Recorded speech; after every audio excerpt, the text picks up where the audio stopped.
Allô? J'espère que ça va bien tout le monde.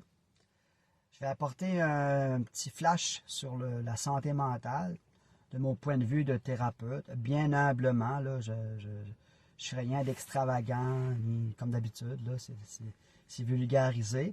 C'est à mon niveau à moi, en petit thérapeute que je suis, avec l'expertise que j'ai. Mais quand même, les observations, des choses que je vois, que je constate, des choses qui fonctionnent, puis des choses où je me questionne aussi. Alors, j'aimerais parler d'équilibre, équilibre mental. Parce que pour moi, là, ça tient à un fil. Hein? C'est un fil. D'un jour à l'autre, on peut basculer d'un bord sans trop avoir vu venir le coup. Par contre, d'autres moments, ça peut faire longtemps que ça se prépare. Le déséquilibre mental, la désorganisation, la détresse. Appelle ça comme tu voudras, mais à un moment donné, on peut basculer. Quand on dit basculer, mais vous avez déjà vu une bascule, comment ça fonctionne? Ça fait ça, tu sais, une bascule. Fait que dans le fond, ça veut dire que je m'en vais là. J'étais bien, puis je m'en vais là. Ou encore, je monte là. Mais je ne suis pas égal, là. Je suis pas égal. Je ne suis pas un scientifique. Puis la science, là-dedans, a son travail à faire. Je ne suis pas un pro de la médication à outrance. Par contre, je suis obligé de dire qu'il y a des effets incroyables lorsqu'on est médicamenté et qu'on en a besoin. Okay? Et ça peut être efficace. Cependant, à mon avis, à moi, mon humble avis, je vous répète, j'aimerais qu'avec un médicament, il y ait un fil de rattaché à un intervenant. Ouais, à quelqu'un à qui on peut s'occuper de son mieux-être, son moi intérieur, ce qui me fait souffrir, ce qui me dérange, ce qui me déplaît. Dans le système actuel, souvent, quand on veut avoir un rendez-vous pour un suivi, ça peut être compliqué. C'est pas que ça n'existe pas, c'est pas que le système ne veut pas, mais vous savez qu'actuellement, ce qui se passe depuis des années, c'est un peu difficile d'avoir un rendez-vous, des fois sur une longue période, et ça peut prendre du temps. Mais ça ne veut pas dire qu'il ne faut pas continuer d'essayer d'en avoir. Je crois, moi, que de plus en plus, il faut demander, lorsque tu es traité, d'avoir un lien thérapeutique rattaché à tes médicaments. Parce qu'il ne faut pas oublier à la base, si tu as eu besoin de médicaments, c'est qu'il y a probablement des choses dans ta vie qui n'allaient pas. Okay? Il y avait du surmenage, il y avait des difficultés, des traumatismes.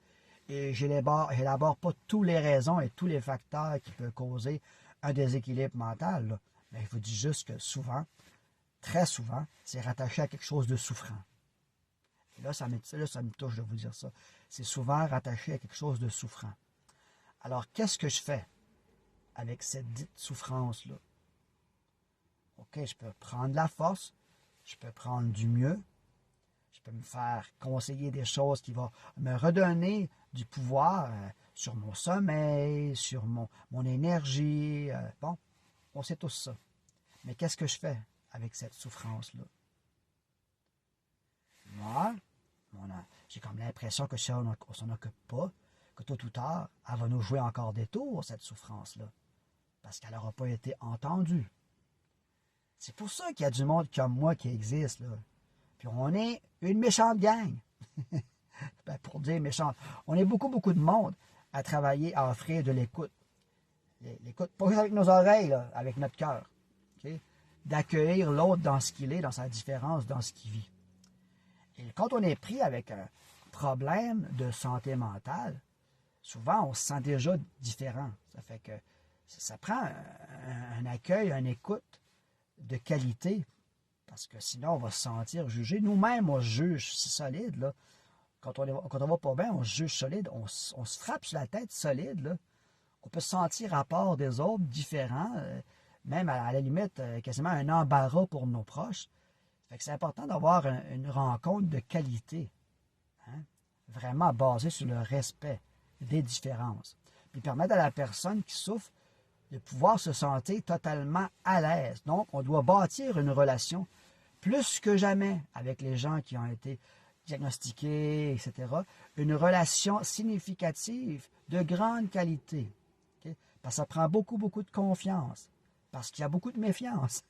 Fait que un va avec l'autre. Fait que ça prend à ouvrir vraiment à la bonne place. Et toi, si tu as eu des problèmes d'azote, je t'inviterais à magasiner ton thérapeute. Ben oui, on va passer plein de temps à magasiner une paire de jeans, mais on va prendre le premier thérapeute qui arrive. T'as un peu, là. T'as un peu, là. Moi, je veux me faire du bien, là. J'ai le droit de choisir mon thérapeute.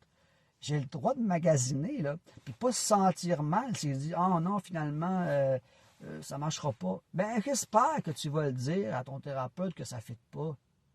Puis que la relation ne passe pas. Parce que malheureusement, des fois, on s'entête à vouloir exister et continuer un traitement avec quelqu'un, mais la relation, ça ne fonctionne pas.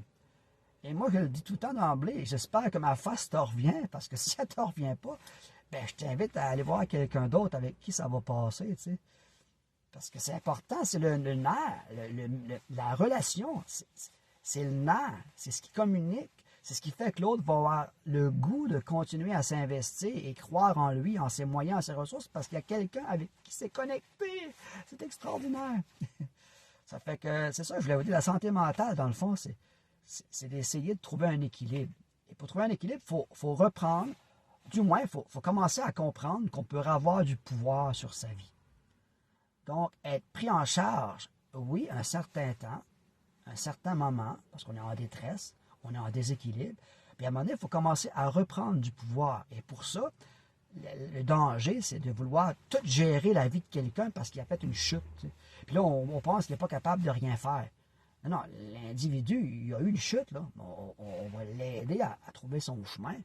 Et à un moment donné, il va faire ce qu'il faut par lui-même. Il est aidé, il est médicamenté, il est suivi. Ensuite, on va lui dire « Go!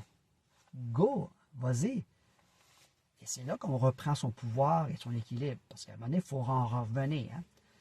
On ne peut pas prendre quelqu'un en charge tout le temps. Là. Il y a des exceptions, là, on s'entend. Là. Il y a des cas plus lourds, que ça nécessite un encadrement plus serré. Ça, j'en conviens. Là. Mais dans une grande majorité des cas, les gens qui ont eu des épisodes de santé mentale très fragilisés, pour X raisons, peuvent reprendre une vie tout à fait comme était avant. Là. En grande partie, presque pareil comme avant. Là. Fait qu'il ne faut pas perdre ça de vue. Je voulais juste vous laisser un message d'espoir. C'est qu'un déséquilibre part de quelque chose qui était déjà été en équilibre. Et ça peut revenir en équilibre. C'est le principe du balancier. Il faut juste s'en rappeler. Hein? On peut revenir en équilibre. Alors, c'est ça, j'avais à vous dire. Bye bye. Bonne suite.